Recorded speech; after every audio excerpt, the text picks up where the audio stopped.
Hey, guys. Hey, you want to fuck off? Oh, really? Yeah, I want you to fuck off right now. Would you vote for Hillary Clinton if she run in 2020? No, fuck that. No? No, get the fuck out. Why? Get the fuck out. Why? Fuck InfoWars, you're all pieces of shit. Fuck you. You don't even know me. I knew you were with fucking InfoWars and Alex Jones. You're all pieces of shit. Hold it now. Harry Anderson used to have this great shtick. He was the guy from Night Court, and he started out as Cheers, and he was sort of a con man, magician, comedian. And he used to do this thing where he would say, and he was a juggler, big juggler, and he would say, you see this axe? This is George Washington's original axe. Now, unfortunately, several years ago, the handle broke, so I had to replace that. And then last week, the blade broke, so I had to replace that. But in essence, this is George Washington's axe. And that's sort of what's happened with the word fascist, is the left has, and it's kind of ironic because the fasces, the symbol of the fascists, which was always a left-wing syndicalist revolutionary symbol in Europe when Mussolini picked it up, the symbol of the fasces is an axe too, and I could probably extend that metaphor somewhere, but I don't know where I'll go to. But regardless, it is an amazing thing. Think about it. Socialism. More people have been murdered, slaughtered in the name of socialism than have been murdered or slaughtered in the name of fascism or National Socialism by orders of magnitude. The Black Book of Soviet Communism says that in the name of socialism, 94 million people were wiped out. China killed 65 million people in the name of socialism. And yet, socialism still has this sort of touchy-feely, namby-pamby, wouldn't it be a great world if it worked kind of feel to it. Donald, we're facing an emergency. Humanity is facing an emergency. A fascist regime has seized the reins of power out of Hitler's playbook. RefuseFascism.org is saying to the world is that while it's beautiful for Nazi inauguration, a fascist regime, Donald Trump is a fascist. That's out of Hitler's playbook. RefuseFascism.org has a manifesto, as you said. RefuseFascism.org, we say we have 4 things people should do. Fascism advances through stages. What you want to do is normalize fascism.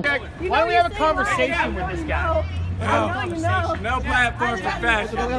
Sorry about the No platform for fascism. Actually, I have a molecular biology degree and a master's too. That doesn't mean you can recognize compassion. Portland police are That doesn't mean you compassionate, can recognize compassion. approachable, professional, and authentic. Pussy rich, pussy rich, pussy rich. Then we've got the stuff today where Jack Posobiec is out on the streets doing a live Periscope, and he gets assaulted right in front of a police officer. The guy catches the arrest on film. Just Antifa getting violent again. Yeah, they can't control themselves. These people have no self-control. You can watch the guy in the video. He gets mad and then he just punches. And it works. I'm not going to. That's a Nazi. I'm not a Nazi. What are you doing, man? Hey! Whoa! You got a problem? Yeah, I got a fucking problem. You want to fight? Fuck away from me. I'm standing here. I don't want to fight, man. I don't want to fight. I don't want to fight, man. No.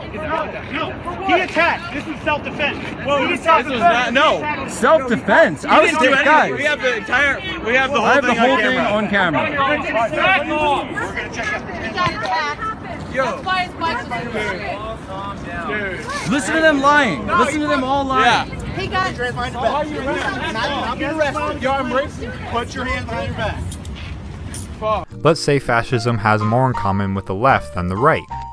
What does it matter? In short, while it appears we'll thankfully never relive the boot stamping on a human face forever fascism, many of the fascist toxins still live on in our political blood.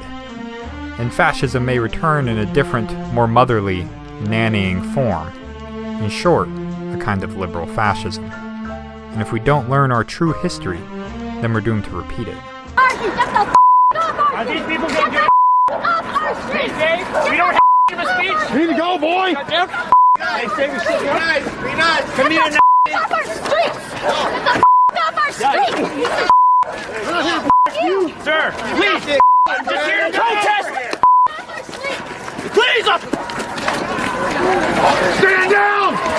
Get out. Get back.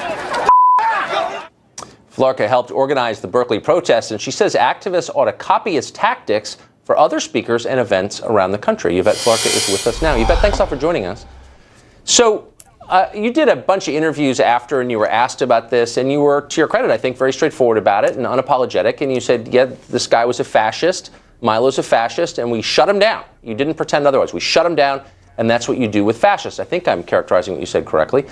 Just so we can understand the standard here, what is a fascist? So a fascist is someone who's organizing a mass movement that's attacking women, immigrants, black people, other minority groups in a movement of genocide. That's what a fascist is. Okay. So it's someone who's committing violence? And it's someone who's committing violence and who's trying to organize other people to commit violence. Okay. And Milo Yiannopoulos is a fascist. Okay. So he's committed acts of violence against the protected groups you mentioned?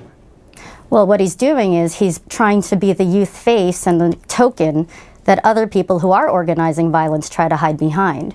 And so in all of his talks all over the country, what Yiannopoulos has done is whip up a whole lynch mob mentality where people who come to see him or his supporters not only agree with his views, but also attack other people. And that was certainly true in Washington State when one of his supporters came and actually shot an anti-fascist protester. But in Berkeley, we made sure that didn't happen because we were able to shut him down.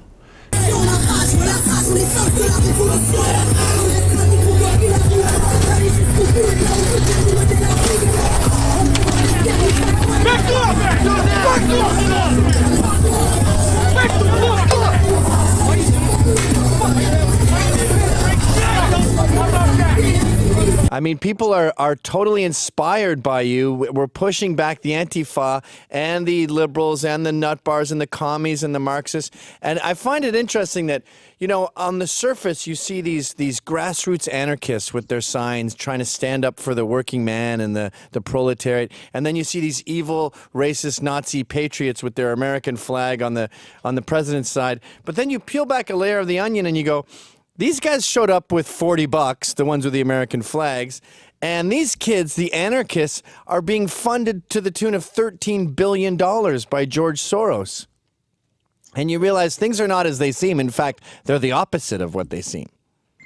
Gavin, things are rarely what they seem. And I think that calling these people anarchist or Antifa isn't good. I think we need to start calling them what they are. These are domestic terrorists. Right. Racism, sexism, transphobia, homophobia, sizeism, ableism, white supremacy, capitalism, imperialism, all of that terrible stuff. So I just... So wait, is Trump for all those things? Yeah. Yep, the people have had enough.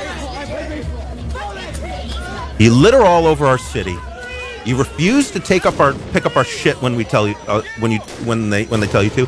And how does Antifa respond? They pepper spray them. And they call themselves anti-fascists. No, these are the fucking fascists. Fucking cunts. Socialism failing to work as it always does, this time in Venezuela.